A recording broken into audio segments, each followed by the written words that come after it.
మనం ఇప్పుడు కృష్ణకాంత్ పార్క్లో ఉన్నాం. భారతీయ యోగా సంస్థ, అది అందరికి తెలిసిన సంస్థనే. ఈ సంస్థను స్థాపించారు వీళ్ళు. కాబట్టి ఎన్నో బ్రాంచ్లు లైక్ కృష్ణకాంత్ పార్క్ కావచ్చు, చాలా బ్రాంచ్లు స్టార్ట్ చేశారు. రమేష్ గారైనా ఉన్నారు, చాలామందికి ఆరోగ్యం ప్రసాదించారు కూడా ఆయన. సో ఆ రమేష్ గారితో మనం ఈరోజు రేపు 21 నాడు వైజాగ్లో జరగబోయే దాని గురించి, ఆ యోగా గురించి అసలు ఎలా స్టార్ట్ చేశారు ఏంటి అని మనం ఆయన మాటల్లో తెలుసుకుందాం. Hi sir, good morning. Ramesh గారు నమస్తే అండి. గుడ్ మార్నింగ్ అండి. నమస్తే అండి. నమస్తే సార్, రేపు 21 నాడు యోగా స్టార్ట్ అవుతుంది, ఇంటర్నేషనల్ యోగా డేను. అది వరకు మోడీ గారు వచ్చిన తర్వాత ఇది వచ్చింది, అది వరకు లేదు కదా. మీరు భారతీయ యోగా సంస్థ లాంటి స్థాపించి ఎంతోమందికి ఆరోగ్యవంతులు చేశారు. మీరు ఏ డాక్టర్ దగ్గర పోయి పరిశ్రమలో కూడా చేశారని మేము విన్నాం. ఎట్లా సార్, ఎట్లా మీకు ఫస్ట్ నుంచి ఎలా అనిపించింది సార్ యోగా గురించి? నరేంద్ర మోడీ గారిది వెరీ గుడ్ ఇనిషియేటివ్ అండి.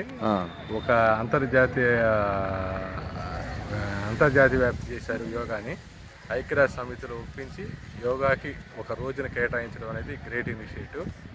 ప్రజల్లో చైతన్యవంతం చేసి అందరినీ ఆరోగ్యవంతులు చేయాలన్న నరేంద్ర మోడీ గారి కోరిక మేరకు జూన్ 21న అంతర్జాతీయ యోగా దినంగా ఐక్యరాజ్య సమితిని ఒప్పించి ఆ రోజుని అంతర్జాతీయ యోగా దినంగా నిర్వహించడం జరుగుతుంది ప్రపంచవ్యాప్తంగా. ఇప్పుడు ఆధునిక యుగంలో మనిషికి కూడు గూడు గుడ్డ ఎంత అవసరమో ఆరోగ్యవంతంగా జీవించడానికి యోగా అంత అవసరం.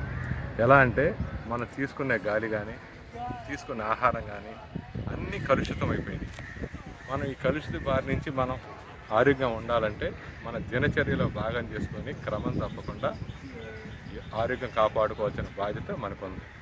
యోగాని ఎందుకు చేయాలంటే యోగా ద్వారా శరీరాన్ని, ఆసనాల ద్వారా శరీరాన్ని, ప్రాణాయామం ద్వారా, ఇంటర్నల్ మెడిటేషన్ ద్వారా మనసుని కంట్రోల్ చేసుకుంటాం. ద్వారా ఆరోగ్యవంతంగా జీవించడం కాకుండా ఆలోచన దృక్పథాన్ని కూడా మార్పు చేసుకొని అందరూ హ్యాపీగా ఉండగలుగుతున్నారు. మీరు బ్రాంచ్ ఎన్ని స్టార్ట్ చేశారు సార్ భారతీయ యోగా సంస్థవి?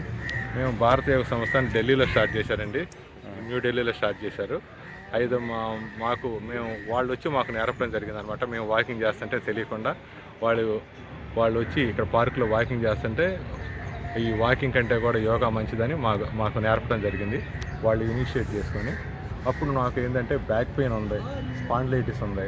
డాక్టర్లు చెప్పిన దాని ప్రకారం బ్యాక్ పెయిన్ ఉంది, మీరు ముందు కొంగొద్దు, ఫార్వర్డ్ బెంగింగ్ చేయొద్దు, మెట్లు ఎక్కొద్దు ఇవన్నీ చెప్పారు.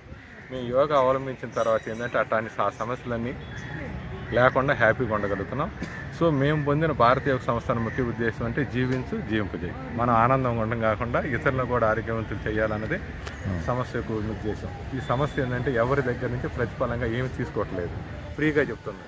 వాళ్ళు గురుదక్షిణగా ఏం కోరుకుంటారంటే మనం ఆరోగ్యంగా ఉండటం కాకుండా ఇతరులను కూడా ఆరోగ్యవంతులు చేయాలి. అది మనం ఆరోగ్యంగా ఉన్నాం కదా, మన సమస్య నుంచి మన ఆరోగ్యం పొంది హ్యాపీగా ఉంటున్నాం కాబట్టి ఈ ఆనందాన్ని అందరికి పంచాలనేది సమస్య యొక్క ఉద్దేశం. అంటే మీకున్న ప్రాబ్లమ్ సాల్వ్ అయ్యింది సార్ దీనివల్ల యోగా వల్ల? స్పాండిలైటిస్ అలాంటివి, స్పాండిలైటిస్ ఉంది, బ్యాక్ పెయిన్ ఉంది. ఈ రెండింటికి ఏ విధమైన మందులు ఆడలేదు. నేను ఇంతకుముందు డాక్టర్ దగ్గర జీవించినంత కాలం మందులు ఆడాల్సిందని అన్నాడు. అవేం లేకుండా ఉన్నా. ప్లస్ మన కోవిడ్ టైంలో ఏం చేశానంటే ఈ కాళ్ళకు సంబంధించిన ఎక్సర్సైజ్ చేసుకుని ఇంటి దగ్గర చేసుకున్నాం.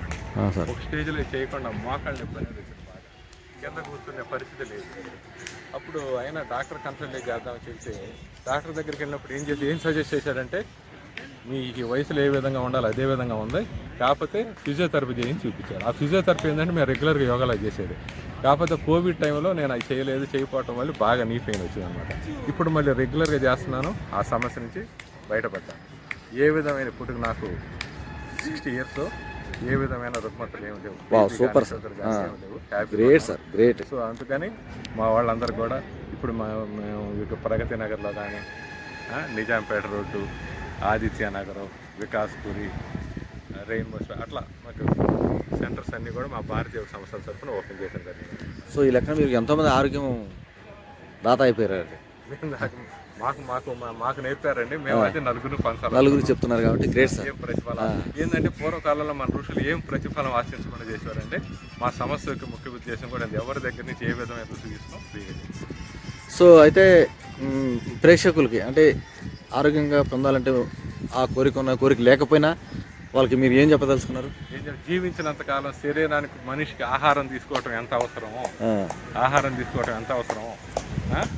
మనం ఆరోగ్యంగా జీవించడం కూడా అంత అవసరం. ఆరోగ్యవంతంగా జీవించాలంటే మనం దినచర్యలో భాగం చేసుకొని క్రమం తప్పకుండా యోగా రావాలనేది నా యొక్క ముఖ్య ఉద్దేశం అండి. Very good sir. సో మనకు 21st నాడు ఇంటర్నేషనల్ యోగా జరుగుతుంది, అందరికీ శుభాకాంక్షలు చెప్పుకుందాం సార్ ఒకసారి. అందరికీ అంతర్జాతీయ యోగా సంస్థ శుభాకాంక్షలు అండి. పోవడమే కాదు వచ్చి చేసుకోవాలా అనే ఫీలింగ్ కూడా మీకు ఉంది. మీరు ఎంతమంది చెప్తున్నారు కాబట్టి. ఏం లేదండి, యాక్చువల్గా ఏంటంటే పాశ్చాత్య దేశాల్లో మన యోగాని ఫిట్నెస్ కోసం చేస్తున్నారు పాశ్చాత్య దేశాలు. కానీ మన వాళ్ళు ఎప్పుడు చేస్తున్నారంటే ఇది బాగా అనారోగ్యం పాలైనప్పుడు మాత్రం యోగా దగ్గరికి వస్తారు. డాక్టర్ దగ్గరికి వెళ్ళి నువ్వు ఇక కష్టం, నువ్వు ఇది చేసుకోకపోతే ఇబ్బంది అన్న స్టేజ్లో మాత్రమే యోగా వైపు దృష్టి అంటే ఈ లెక్కన గవర్నమెంట్ స్కూల్స్ కోసం చేయట్లా. ఇది ఏంటంటే మనకి యాక్చువల్గా కూడా ఫిట్నెస్, ఇది స్కూళ్ళలో కూడా పార్ట్ ఆఫ్ యాక్టివిటీ చేస్తే బాగుంటుంది. పిల్లలందరూ కూడా యాక్టివ్. మీరు తెలియదు ఏముంది, ఇప్పుడు స్కూళ్ళలో ఎంత ఒబిసిటీ ఎక్కువైపోతుంది. షుగర్ మన హైదరాబాద్ వచ్చేటప్పుడు షుగర్ క్యాపిటల్ అయిపోయింది. అవన్నీ రాకుండా ఉండాలంటే స్కూల్ స్టేజ్లోనే ఇది ఇంట్రడ్యూస్ చేస్తే బాగుండేదని నా ఉద్దేశం. స్కూల్స్లలో ఈ యోగా సంస్థలు పెట్టాలంటారా? యోగా అనేది ఒక పార్ట్, ఒక సబ్జెక్ట్ లాగా పెట్టాలంటారా? సబ్జెక్ట్ లాగా పెడితే బాగుండేది. ఆరోగ్యం పెంచే అంటే మామూలుగా పీటీ ఉండేది కదా, పీటీ దాంట్లో కూడా పార్ట్ చేరిస్తే బాగుండేదని. Very good sir. Thank you sir. Nice meeting sir. Thank you so much.